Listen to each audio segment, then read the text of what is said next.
how you doing? Freddie Jenkins here. And as you know, my background is different. I'm at camp. Hey guys, how you doing? Freddie Jenkins here. And as you know, my background is different. I'm at camp. And today I've been thinking about... Now, there's quite a few. Some I talked about in the past. Some I'm going to mention in this video. And I know I mentioned Friday the 13th series, Hatchet, Sleepaway Camp. But now I'm going to be doing other ones. And the first one I'm going to talk about is Dead Snow. And Dead Snow is a zombie film. It takes place in the woods in Norway, I think, or if not Sweden, then it's about zombies that come back from the dead, and they're actually Nazis, and they actually want their gold, and the gold that they want is actually taken by the people that are there, and they don't know what the zombies want because they don't talk, and they just kill you. I thought it was a really well done film for being one in a different country. The only thing that was really a pain in the ass was having to read all the text that's different, you know, in English. I mean, it's really annoying when horror films do that, but hey, they're from different countries and we just gotta accept it. That's all it is. But Dead Snow, I give about a 5 out of 10. It was pretty good from what I saw. I saw the whole thing on YouTube. Check it out if you haven't seen it. It's pretty gory and pretty hilarious. The next one I'm going to talk about is Camp Blood 1 and 2. Now, these movies are very low budget. Their camera effects suck, and their script is alright, I guess. I mean, they're basically about a clown killing people, and you know me, I'm a clown, and when it comes to clowns in horror movies, I always gotta see it. I always gotta see it. The first one was really boring, I thought. Not a lot of killing, but for what it was, it's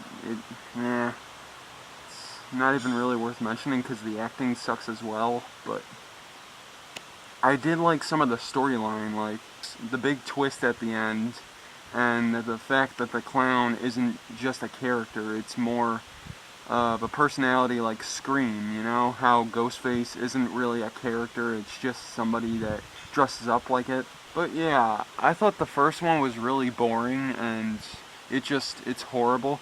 But then I saw the second one. In this case, the lead and only survivor of the first one is back, and they're making a documentary about what happened. And so she decides to film, and one by one their cast and crew dies in various ways. In this case, the lead and only survivor of the first one is back, and they're making a documentary about what happened. And so she decides to film, and one by one their cast and crew dies in various ways. Everything was better, I think, and I really liked it. I give it about a 5 out of 10 because even though the camera quality sucked and the acting sucks, it was alright, I guess. Hey guys, and the next one I'm going to talk about is Bloody Murder 1 and 2. Now, the first Bloody Murder didn't have a lot of gore. It was more of the Friday the 13th 1 and 2 ripoff. The concept is alright, them trying to find the killer before he kills all the campers in various ways. Yeah, it's basically arguable whether it's a Friday the 13th ripoff or Halloween. The first one was very interesting. I liked the story, I liked the characters, the acting was Yeah, it's low-budget horror film, so what do you expect? You can't expect much from the acting, you can't expect much from the actors, so it was lacking in acting, but overall the script was alright, it was great. I loved Bloody Murder Part 1. But then, a couple years later, I saw Bloody Murder 2, and it sucked. Yeah, it really sucked. It was very long.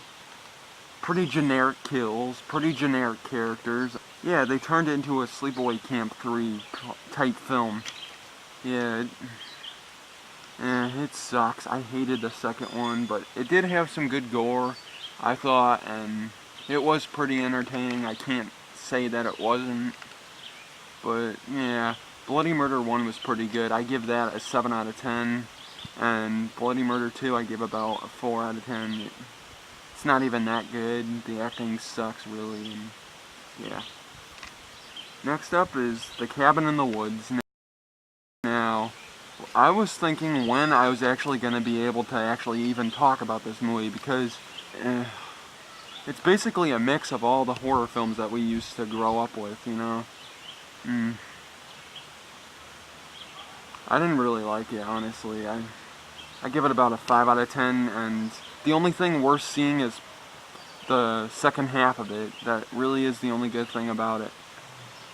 Next up is Tucker and Dale vs. Evil.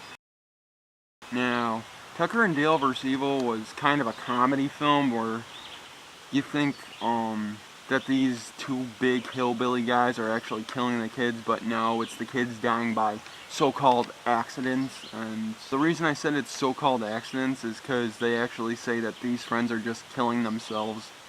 And I don't know, I liked it, but I sort of didn't. I did not like the story all too much. I give the film about a 5 out of 10. I didn't really care for it too much, though. Next up is Cheerleader Camp.